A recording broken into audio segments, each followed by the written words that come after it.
दुनिया के लाखों पापी अनेक प्रकार के पाप कर्म करते हैं और जाते हैं मेरे जल में डुबकी लगाते हैं और कहते हैं ए गोदावरी मैया तुम मेरे पाप को धो देना। और मैं दुनिया के पापियों का पाप धोते धोते बोझिल हो जाती हूँ, तो आप जैसे संतों के चरणों में सिर टेक कर अपना पाप धोने के लिए चली आती हूँ।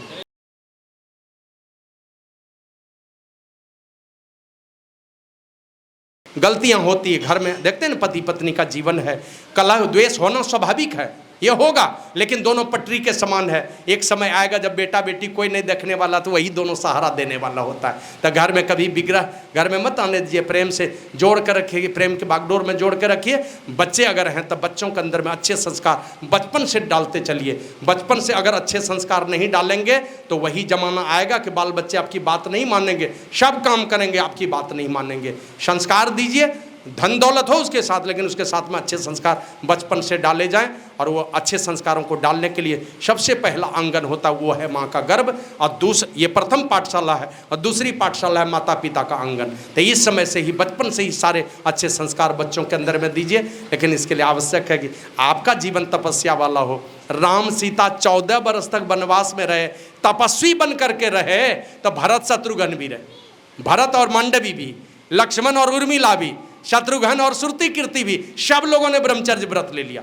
राम ने लिया तो चारों भाई ने ब्रह्मचर्य व्रत ले लिया, और चारों भाई ने लिया तो सारी प्रजा ने ले लिया। 14 वर्ष में एक भी बच्चे का जन्म नहीं हुआ। अयोध्या में 14 वर्ष में एक भी बच्चे का जन्म नहीं हुआ, इसलिए कि राम जी ने ब्रह्मचर्य व्रत ले लिया, सब भाइयों ने ले लिया ब्रह्मचर्य, तो सारी प्रजा ने भी ले लिया। और दोनों पति पत्नी तपस्या वाला जीवन जीते रहे, तो एक भी आदमी मरा भी नहीं। अयोध्या में राजा दशरथ के अलावा एक भी आदमी नहीं मरा था 14 साल में, क्योंकि सारे राजा लोग तपस्या पर बैठे हुए एकदम कंद मूल फल यही सब खा करके जंगल में रहते हैं, तपस्या करते हैं, साधु संतों की संगति में रहते हैं। तो घर में माता पिता राजा दशरथ और कौशल्या जैसा जीवन होगा तो श्री राम तो आएंगे ही उन्हीं के घर में, है ना। तो इस प्रकार पवित्र जीवन बना के रखिए।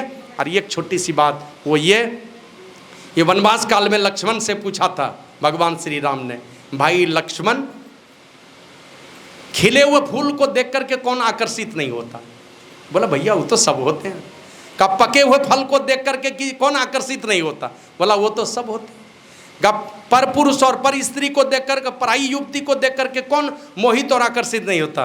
तो लक्ष्मण जी कहते हैं भैया जिनकी माँ हो पतिव्रता, माँ पतिव्रता और पिता हो पांचों पापों से बचने वाला, बाप होना चाहिए सदाचारी, पांचों पाप से बचा हुआ है, झूठ चोरी नशा हिंसा व्यभिचार, पांचों पापों से बचा हुआ बाप हो, और ऐसे पति को भगवान क्यों नहीं माने? माँ हो पतिव्रता, पिता हो पांचों पापों से बचने वाला। तो इन दोनों के संयोग से जो भी बेटा और बेटी आता है कभी भी पर पुरुष और पर स्त्री को देख करके मोहित और आकर्षित नहीं होगा। और उसका साक्षात नमूना थे लक्ष्मण जी। 14 वर्षों तक रहे साथ में, लेकिन जब सीता गई है सारा माता अनुसुईया ने जो आभूषण दिया था पहनने के लिए जंगल में, वही सब आभूषण गिराते हुए गई है, तो उसको दिया पहचानने के लिए। तो लक्ष्मण जी कहते हैं कि हमने माता सीता का तो केवल मने चरण ही देखा है, मने पराई माँ बहन है, उनका चरण देखें तो राम भावना और चेहरा देखें तो काम भावना। और लक्ष्मण ने वही किया, भाव ही है सामने में, शब्द दिन माँ का दर्जा दिया, चरण ही देखा। तो इस प्रकार आप लोगों का जीवन सबका जीवन हो, बाल बच्चों के अंदर में ये सारी शिक्षा दी जाए तो निश्चित रूप से वो दिन दूर नहीं जब हमारा भारत विश्व गुरु बनेगा। ऐसे बेटा बेटी की आवश्यकता है। साधु संतों का ज्ञान यही सारी बातों की सीख देता है। संतों का ज्ञान संसार को सजाने और संसार के बाद का भी जीवन हमारा सुखमय और शांतिमय हो, यही कह करके गुरु महाराज गए। शुक्रत कर ले नाम सुमिर ले, को जानने कल की, जगत में खबर नहीं पल की। संसार में रहिए, बढ़िया काम कीजिए, जय जयकार होगा संसार में, हजारों लोगों का आशीर्वाद मिलेगा आपको। और वो काम भी कीजिए जिससे आपका परमार्थ भी सुधर जाए। ऐसा नहीं कि खाली संसार सजाने में समय खपा दें और परमार्थ हमारा अधूरा हो जाए, हमारी दुर्गति हो जाए। तो दोनों की व्यवस्था करने के लिए हमें ये मनुष्य का शरीर मिला है। संतों से कभी धरती खाली नहीं रही है। संतों का सानिध्य प्राप्त कीजिए, उनकी कृपा प्राप्त हो, इसके लिए उनके आदेश और उपदेश के घेरे में अपने आप को रखिए। यही आप लोगों की सेवा में सुनाया। बहुत बहुत साधुवाद है। गृहपति का नाम तो मैं नहीं जानता हूँ, लेकिन घर के जो भी सदस्य हैं सब लोगों को मैं बहुत बहुत साधुवाद देता हूँ। और बहुत बहुत जो छोटे लोग हैं उसको आशीर्वाद देता हूँ। और बड़े लोगों के लिए मैं गुरु प्रभु से प्रार्थना करता हूँ कि सुख समृद्धि और शांति से भरा हुआ जीवन हो। जो भी सत्संग में सम्मिलित हुए, लोक और परलोक आपका सुखकारी हो, शांतिमय जीवन हो। सत्संग में, ध्यान में, साधु सेवा में आपका मन लगे, जब आपस में सद्भावना हो सब लोगों के अंदर। ये मैं गुरु प्रभु से प्रार्थना करते हुए अपनी वाणी को विराम देता हूँ। बोलिए प्रेम से श्री सद्गुरु महाराज की। और एक छोटा सा निवेदन है मेरा। मैं गोड्डा में नौकरी करता था। झारखंड में एक जिला है गोड्डा, संथाल परगना में ही 6 जिले बने हैं, उसमें एक जिला है गोड्डा। तो वहीं से हूँ मैं। उसी ज़िले में मेरी जन्मभूमि भी है और मेरा आश्रम भी है उसी ज़िले में। झारखंड राज्य का सबसे बड़ा आश्रम है मेरे ही पास, 12.5 बीघा ज़मीन है। जब नौकरी में था उसी समय ये आश्रम हमने बनवाया था। 2 मिनट 2 मिनट रुक जाइए। 22 वर्ष हमने सरकारी नौकरी की। डीसी इधर पता नहीं जिला के मालिक को क्या कहते हैं, डीसी कहते हैं कि डीएम कहते हैं? डीएम, हमारे यहाँ डीसी कहते हैं। तो मैं वही डीएम ऑफिस में बड़ा बाबू था। 22 वर्ष हमने नौकरी की। 17 साल नौकरी रहते हुए हमने रिजाइन कर दिया। शादी हमने की नहीं थी और 22 वर्ष के नौकरी में 10 बाय 10 का ये कमरा अपने लिए बनाया नहीं। माता पिता के लिए बड़े भैया ने बना दिया घर द्वार, हमने अपने लिए कुछ नहीं किया। जो कमाया सो लुटाया, जहाँ गया सो चला गया। और जब ज़रूरत पड़ी तो परमार्थ के काम में कुछ ना कुछ किया। अब नौकरी छोड़ दी तो कुछ पेंशन भी हमें मिलते हैं, और वो पेंशन हमारे लिए, जब दरमाहा से पेट नहीं भरा था, पेंशन से कहाँ से पेट भरने वाला है। तो लेकिन वो जब नौकरी छोड़ करके मैं आया तो मेरे अंदर में लगा कि कुछ करना चाहिए। तो 12.5 बीघा ज़मीन खरीद के एक आश्रम के लिए खरीदा। अब आने वाली पीढ़ी है, जैसे सजाए उसको। मैं सजा सकूंगा तो ठीक है, नहीं सजेगा तो दूसरी पीढ़ी के लोग सजाएंगे। क्योंकि ऐसे ऐसे बेटा बेटी अब आ रहे हैं हमारे सत्संगी परिवार में, कुछ भी करेंगे। इंजीनियर डॉक्टर बहुत बनते चले जा रहे हैं हमारे क्षेत्र में। तो ये एक तो वो किया। कुंभ में मेरा कैंप लगता है। झारखंड से अकेला मैं महात्मा हूँ जिनका कैंप लगता है कुंभ में। नंबर ले लीजिएगा, कहीं कुंभ लगेगा, निःशुल्क व्यवस्था रहेगी। इस बार प्रयागराज में लगने वाला है। अगर कोई जाइएगा, मेरा नंबर रख लीजिएगा, उस नंबर पर डायल कीजिएगा। 2-3 नंबर रहता है, वो नंबर डायल कीजिएगा, हमारी गाड़ी आ जाएगी आपके पास। पुलिस से पता पूछ लेते हैं हम लोग कौन जगह है वो, हमारी गाड़ी आ जाती है। एकदम निःशुल्क सेवा रहती है हमारी गाड़ी से। 10-20 आदमी, 25 आदमी एक बार में 2-2 गाड़ी भेज करके मंगवा लेते हैं। हाँ, इस बार वहीं लगना है, 25 में लगेगा। तो पता कर लीजिएगा किस 14 जनवरी से शुरू होगा 2025 में। हाँ, 12 वर्ष वाला है, महाकुंभ लगेगा। तो ये व्यवस्था कुंभ में हमारे तरफ से होती है। लेकिन हम लोग साधारण लोग हैं तो साधारण ढंग का खर्च करते हैं। लेकिन इधर हाल में सुनिए जरा सा, जो मैं कहना चाह रहा हूँ वो सुनिए, थोड़ा ध्यान से विचार कीजिएगा इस पर। अब मेरा संकल्प यही है, हमारे संकल्प में कुछ और लोगों का भी संकल्प अब जुड़ गया है।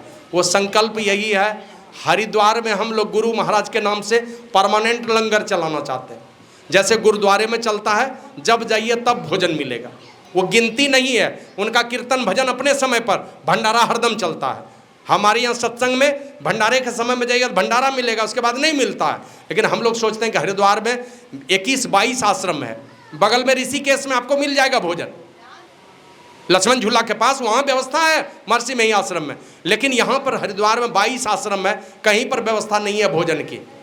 तो इसलिए हमने सोचा है 10-20 हज़ार लोगों का प्रत्येक दिन भंडारा चले, उसमें 2-4-5 हज़ार महात्मा का भोजन हो, और बाद में और सारे जो भी लोग जाएंगे, वो सत्संगी हैं कि नहीं है उसकी कोई बात नहीं, जो जाएंगे उनको निःशुल्क हम लोग सुविधा देंगे। लेकिन अभी है कि इस साल हम लोग उसी के लिए ज़मीन खरीदारी करेंगे। हरिद्वार में 3 बीघा कम से कम ज़मीन जरूर खरीदेंगे हम लोग। ये दिसंबर महीने में हम लोगों ने सोच रखा है। तो हमारा नंबर ले लीजिएगा, देखिएगा कहीं कुछ अगर संजोग बन जाए, मन में कोई प्रेरणा आ जाए, आप लोगों की तरफ से कुछ आहुति उसमें चला जाए, तो देखिएगा थोड़ा विचार करके। ऐसे यूट्यूब पर बहुत लोग मेरे प्रवचन को सुनते हैं और बहुत लोग फ़ोन पर भी बता रहे हैं। एक दिन सिडनी ऑस्ट्रेलिया से एक आदमी ने फ़ोन किया, वो बोले महाराज मैं आपका प्रवचन सुन रहा हूँ और हरिद्वार वाले में मैं ज़रूर सहयोग करूँगा। बाद में जब डाटा निकलवाया तो पता चला कि 16 देश में हमको फॉलो कर रहे हैं लोग। 16 देश में लोगों ने प्रवचन सुना है अब तक में। इधर हो सकता है और लोग भी बढ़े हों। तो आप लोगों से भी निवेदन है, थोड़ा इस पर थोड़ा विचार कीजिएगा। मेरा कोई दबाव नहीं है किन्हीं के ऊपर, विशेष आग्रह है इसलिए ये गुरु महाराज के कीर्ति का काम है। न हम रहेंगे न आप रहेंगे, कीर्ति रह जाएगी जरूर। और लंगर अगर परमानेंट चालू हो गया तो दुनिया के देशों में भी ये कीर्ति फैलेगी। तो जरूर इस पर विचार कीजिए आप लोग। और जो भी ज़मीन खरीदने में जिनका भी सहयोग जाएगा, वो जितने लोगों, सब लोगों का बोर्ड पर नाम आएगा, जितने लोगों का आएगा सबका नाम होगा उसमें। तो आप लोगों से निवेदन है, इस पर थोड़ा विचार कीजिएगा। बोलिए प्रेम से श्री सद्गुरु महाराज की जय। बिन समझे नहीं समझते, बार बार समझिए, बार बार समझिए। ये गुरु महाराज को देखते हैं ना, ये दरियापंथी साधु से दीक्षा लिए थे पहले। दरियापंथी, दरिया साहब के पंथ के एक महात्मा हुए थे, उन्हीं से दीक्षा लिए थे और 12 बजे रात तक उनकी सेवा करते थे। सुबह 3 बजे जगते थे तो 3 बजे सुबह से 12 बजे रात तक अपने गुरुजी की सेवा करते थे। संयोग से पूर्णिया जिले में, बिहार में एक जिला है पूर्णिया, पूर्णिया जिले में एक गिरस्थ महात्मा मिल गए, वो थे धीरज लाल गुप्त। उनसे जब मुलाकात हुई तो उनसे पूछते हैं आप कौन मत को मानते हैं? बोला संत मत। ये संत मत क्या है? बोला सभी संतों का जो विचार है। का ये संत कौन होते हैं? का जो शांति स्वरूप परमात्मा को प्राप्त किए हुए होते हैं, उन्हीं के विचारों को हम मानते हैं। तो बोले आप दरिया साहब को भी मानते हैं? बोला हाँ, उनको भी मानता हूँ, सारे संतों को मानता हूँ। जिस देश में, जिस वेश में, चाहे वो दलित में पैदा हुए कि ऊंची जाति में पैदा हुए, चाहे अपने देश में पैदा हुए कि दूसरे देश में कहीं भी पैदा हुए, और दूसरा देश तो पहले था ही नहीं, समूचा का समूचा आर्यावर्ती था, सारी दुनिया एक है ना। राजा मंधाता के जमाने की बात, सारी दुनिया के राजा थे वो, दूसरा देश था ही नहीं, यही एक देश था। तो कहा कि सारे संतों का जो विचार है उन्हीं संतों, उनके विचारों को मैं मानता हूँ। तो कहा कि आप हमको बता देंगे? बोला हाँ बता दूंगा। कब आओगे? ये जवान थे, बोले कि 12 बजे रात के बाद मुझे छुट्टी मिलती है, 12 बजे रात से 3 बजे सुबह तक, और नहीं तो 3 बजे सुबह से 12 बजे रात तक मैं गुरुजी की सेवा में रहता हूँ। तो धीरज लाल गुप्त बोले कि तुम जब आओगे उसी से मैं बता दूंगा। और गुरु महाराज 3 महीने तक बिना सोए हुए, कभी सोए नहीं, 12 बजे रात से 3 बजे सुबह तक सेवा, गुरुजी की सेवा में, और 12 बजे रात से 3 बजे सुबह तक धीरज लाल गुप्त के पास। और गुरु महाराज कहते थे मैं जब भी गया उनके पास तो लगता था कि धीरज लाल गुप्त जी मेरे लिए एकदम पहले से नहा धो के तैयार बैठे। 3 महीने वे समझाने वाले, इनके जैसे समझने वाले, और समझते समझते जब गुरु महाराज को बात समझ में आई तो इन्होंने कहा मैं समझते समझते समझ गया कि संतों के ज्ञान से बढ़ करके बाहर में, संतों से ज्ञान के बढ़ करके कोई दूसरा ज्ञान नहीं, और इस ज्ञान की छत्र छाया से बाहर जा करके कहीं कल्याण नहीं। और इसीलिए उन्होंने कहा संत मता बिनु गति नहीं, सुनो सकल दे कान, जो चाहो उद्धार को बनो संत संतान। संतान में शिष्य भी होता है, तो संत का शिष्य बना लो, क्योंकि संतों के विचारों के अधीन जब तक अपने आप को नहीं करेंगे हमारा आपका कल्याण नहीं होने वाला है। तो इसलिए सुनना है कहाँ जा करके? का सुनी समझही जन्मुदित मन, मत जही अति अनुराग, लहे ही चारी फल अछत तनु साधु समाज प्रयाग। का वो वाले प्रयाग में जाकर के डुबकी लगाएंगे ना, एक फल मिलेगा। किसी भी तीर्थ में जाइए, एक फल। पहला फल क्या है? शरीर पवित्र, मन में थोड़ी देर के लिए एक क्या कहते हैं पवित्रता ला देगा। कोई तीर्थ में डुबकी लगा लीजिए, क्योंकि उन तीर्थों में बड़े बड़े पवित्र महात्मा लोग भी डुबकी लगाते हैं, और उनके चरणों के स्पर्श से उन तीर्थों की गंदगी भी गंदगी की भी धुलाई हो जाती है। यही कहा था ना, माँ गंगा जब मृत्यु भुवन में उतरी थी तो विष्णु भगवान को कहा मैं नहीं जाऊंगी धरती पर। कहा क्यों? कहा धरती पर एक से एक पापी लोग होंगे और दिन रात पाप कर्म करेंगे, अब मेरे जल में डुबकी लगाएंगे तो मैं कितने पापियों का पाप धोऊंगी। तो विष्णु भगवान ने कहा बेटी तुम चिंता मत करो, जाओ धरती पर मृत्यु भुवन में, और वहां तुम पापियों का पाप धोते धोते जब बोझिल हो जाओगी ना, तो तुम्हारे किनारे पर ऋषि मुनियों का डेरा होगा, और वो बीच बीच में तुम्हारे ऊपर कृपा करेंगे, और जैसे ही तुम्हारे जल में चरण स्पर्श करेंगे ना तो तुम्हारा सारा पाप धुल जाएगा। दक्षिण भारत की एक कथा है, संत एकनाथ जी महाराज प्रवचन करते थे, बहुत सारे लोग देखते थे, प्रवचन सुनते थे, और वक्ता श्रोता की दृष्टि तो किन्हीं किन्हीं पर पड़ती ही है। तो कुछ मनचले युवक लोग बैठे थे उसमें। अब वो मनचले युवक मन ही मन वो गर्दन उठा के देखते हैं कि बाबा जी प्रवचन करके किसको देखते हैं। तो गर्दन उठा के देखे वो मनचले युवक, तो देखा कि किसी खूबसूरत माता के तरफ बार बार ये महात्मा जी देख रहे थे, और वो माता जी भी बार बार उन्हीं को। जब सत्संग खत्म हो गया, सब लोगों ने प्रणाम किया, सब लोग चले गए, वो माता जी भी प्रणाम करके जाने लगी। तो ये मनचले युवक पीछे पीछे चल दिए, कुछ उल्टी पुल्टी हंसी मजाक की बातें करते हुए, और वो माता जी गई गोदावरी नदी में घुस गई, और घुसी तो भीतर में रह गई, भीतर में ही रह गई। तो डर के मारे ये लड़के लोग भाग गए। लगा कि शायद मना उल्टी पुल्टी बातें हमने कह दी, इसलिए कहीं जान तो नहीं गंवा दी नदी में डूब के। भागा वो सभी लड़के भाग गए। दूसरे दिन संत एकनाथ जी महाराज की गद्दी लगी ना, तो बहुत सारे लोग आए, वे मनचले युवक भी आ गए। और आ करके वो देखते आज बाबा जी किनको देख रहे हैं, तो गर्दन उठा के देखे तो इन लोगों की सिट्टी पिट्टी गुम हो गई। वही माता जी थी जो पिछले दिन नदी में डूब गई थी, वही बैठी हुई थी। ये बाबा जी उन्हीं को देख रहे थे, वो भी इन्हीं को देख रहे थे। होता है ना ऐसा, शिक्षक जब पढ़ाते हैं क्लास में, जो बढ़िया विद्यार्थी होता है बार बार उनके ऊपर दृष्टि जाती है। शिक्षक भी देखेगा गौर से, पढ़ाएगा सबको, लेकिन देखेगा उसी विद्यार्थी को जो पढ़ने में तेज होता है। तो माता जी बार बार देख रही थी, ये महात्मा जी भी बार बार उसी माता जी को देख रहे थे। सत्संग खत्म हुआ, सब लोगों ने प्रणाम किया, सब गए। और वो माता जी जैसे आखिर के माथा टेकती है ना, तो संत एकनाथ जी हाथ जोड़ करके कहते, माता कल के सत्संग को सुन करके आपको वापस जाने में बहुत बेइज्जती उठानी पड़ी, आप आदेश कीजिए, जहाँ कहिएगा मैं वहीं गद्दी लगाऊंगा, वहीं कथा होगी, आप बोलिए।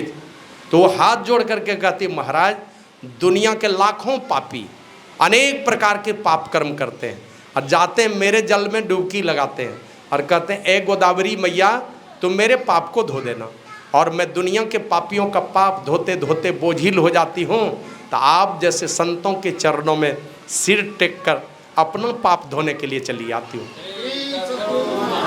माने स्वयं गोदावरी मैया है ना, वो दक्षिणी भारत में महाराष्ट्र में वो नदी है, ब्रह्मगिरी पर्वत से, वो पर्वत से वहाँ प्रकट हुई है। क्या नाम है, गौतम ऋषि 12 वर्षों तक ब्रह्मगिरी पर्वत पर तपस्या किए हैं, तब गोदावरी प्रकट हुई है वहाँ पर। वो माता गोदावरी को गंगा जैसा उच्च स्थान प्राप्त है। हमारे देश में सभी नदियों को हम लोग माता के समान देखते हैं, पाप हरनी मानते हैं उनको। तो कहा कि मैं अपनों पाप धोने के लिए आपके चरणों में चली आती हूँ।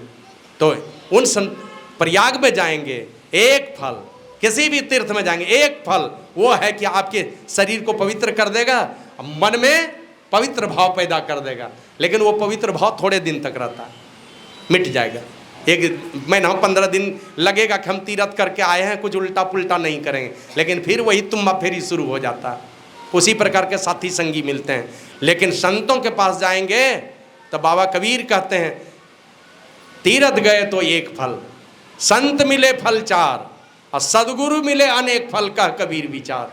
संतों के पास जाएंगे चारों फल, जाइए उनके पास। कहा कि अगर प्रयाग में साधु संतों के पास उनकी बातों को आनंद मन से सुन रहे हैं, समझ रहे हैं और अपने जीवन में उतार रहे हैं, का मानो उसी प्रयाग में बहुत प्रेम के साथ आप डुबकी लगा रहे हैं, कोई अंतर नहीं है, वही प्रयाग है। और यहाँ रहने से चारों फल मिलेगा। सबसे पहले तो आपके जीवन का मकसद का पता चलेगा, आए हैं किस लिए यहाँ से। मैथिली शरण गुप्त एक कवि हुए, राष्ट्रीय कवि, उन्होंने कहा नर हो न निराश करो मन को, कुछ काम करो, कुछ काम करो, जग में रहकर कुछ नाम करो, यह जन्म हुआ किस अर्थ हो, समझो इसको यह व्यर्थ न हो। मना ऐसा नहीं कि संसार में खाली जय जयकार होते रहे, अब मर करके भूत प्रेत की जोनी में जाना पड़े। यह जन्म किस लिए हुआ है, इस मकसद का पता चलता है, इसका अर्थ पता चलता है। और जिनको इस अर्थ का पता चल गया, उसके जीवन में कभी अर्थ की कमी नहीं होगी। तो संतों के सानिध्य में सबसे पहला है, आपके जीवन से दरिद्री मिटेगी, आपके जीवन से काम, क्रोध, ईर्ष्या, द्वेष, ये सारे अंधकार के रूप हैं, ये सब मिटेंगे। और अंततः जो गरीबी और लाचारी है, ये भी धीरे धीरे मिटने लगेगी, आपके अंदर में संतोष आने लगेगा।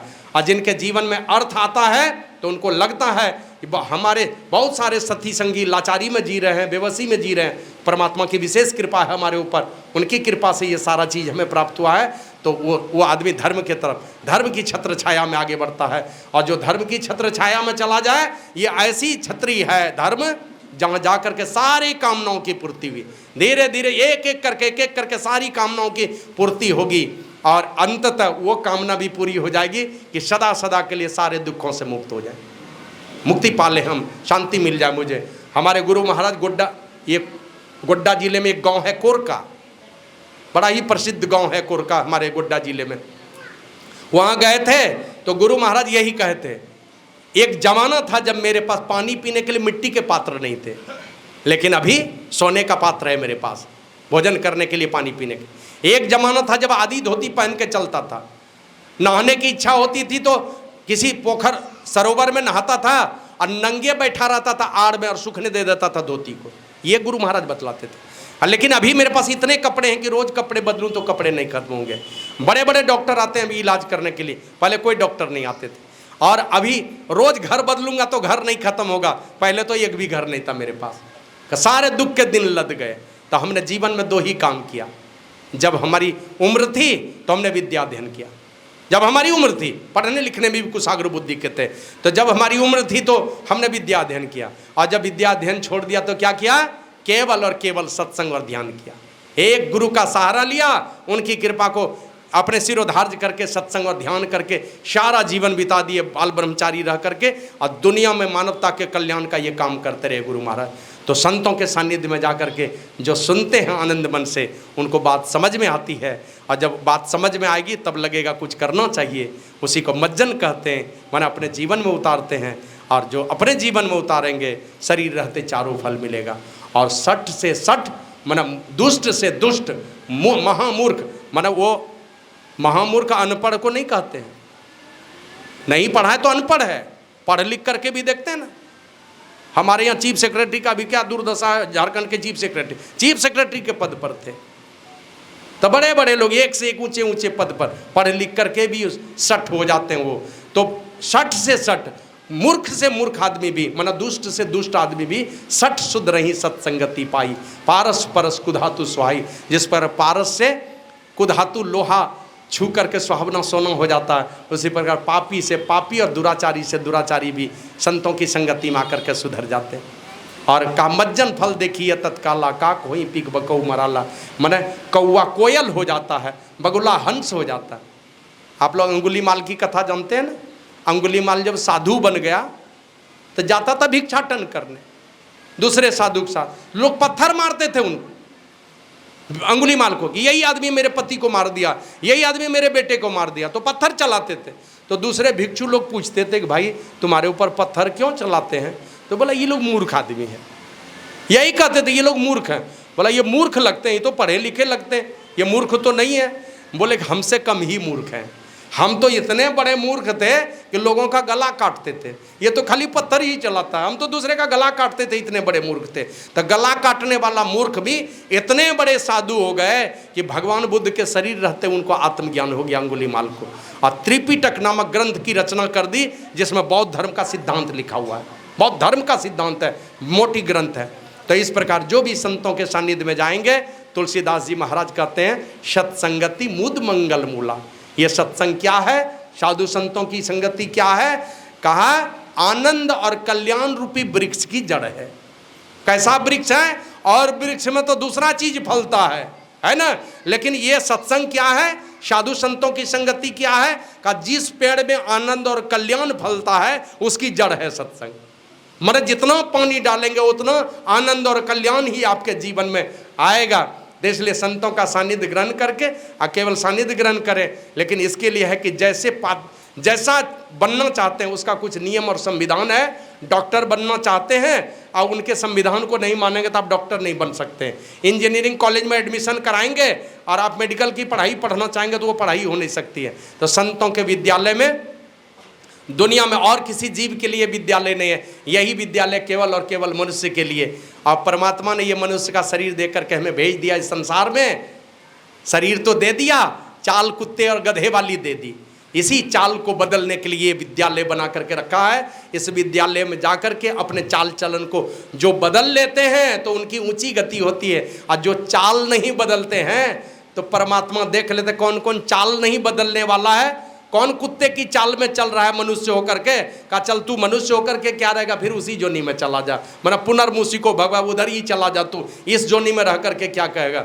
इसलिए बाबा कबीर कहते हैं बार बार नर दे नहीं या वीर रे, चेत सके तो चेत कहे कबीर रे। सचेत होकर के हमेशा होश में रखिए कि हमें कीमती ये मानव का चोला मिला है, बार बार हमें मिलने वाला नहीं है। ये मनुष्य शरीर पा करके अगर हम वही काम करते हैं तो श्रेष्ठ कैसे होंगे। एक ही काम है संसार में जिस काम को करने के चलते हम श्रेष्ठ हैं। एक काम है मात्र, वो कौन सा काम है? मनुस्मृति को पढ़िए। आहार निद्रा भय मैथुनं च सामान्य में तत् पशु भी नरानम ज्ञानम नरानम अधिकम विशेषो ज्ञानेन ही न पशु भी समानम। जानवर 4 काम करता है, खाया बम बम किया, है ना? है जो खाने का सिद्धांत बना खाता है, फिर बाल बच्चे पैदा करते हैं।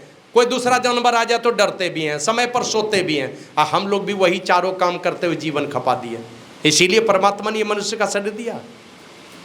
खाना पीना सो जाना ये कर्म है पशु समाना, फिर मनुष्य देह क्यों धारी, हरि भजन करो सुखकारी। ये मनुष्य का शरीर क्यों धरा? जब जानवर जो काम करता वही काम तुम कर रहे हो। तो जो काम करके हम सारे जानवरों से श्रेष्ठ कहलाते हैं वही काम है भक्ति।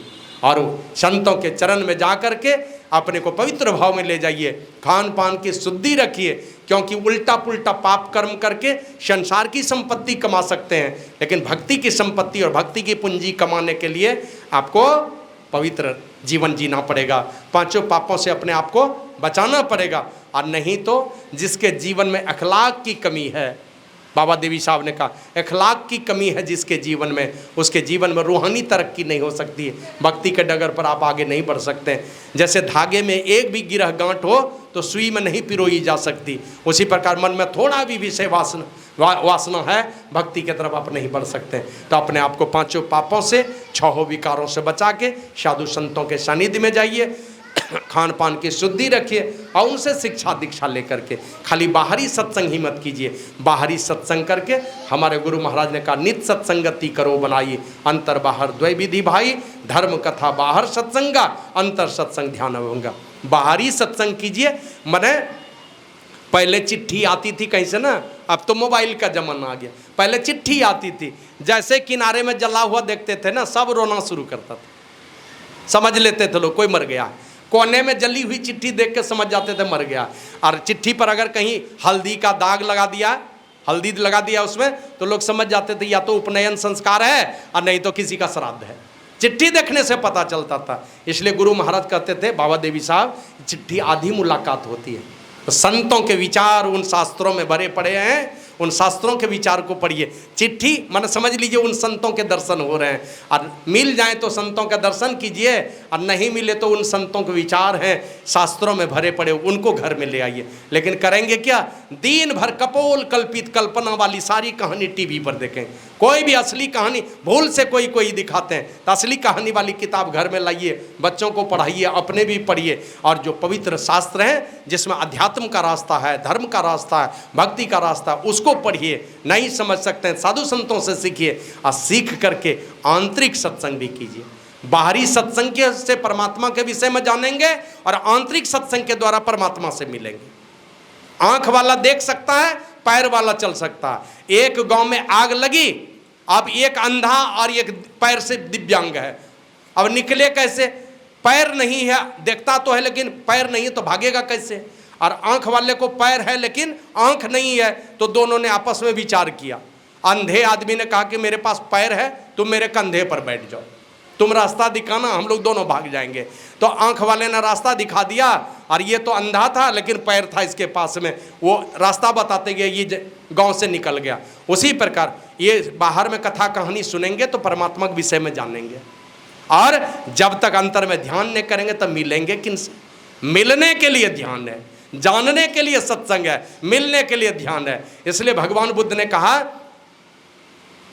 ज्ञान बिना ध्यान नहीं, ध्यान बिना ज्ञान नहीं। जो ज्ञान और ध्यान दोनों रखता वह निर्वाण के समीप है, वही मुक्ति पाएगा। ए भिक्षुओं सावधान कर, ध्यान कर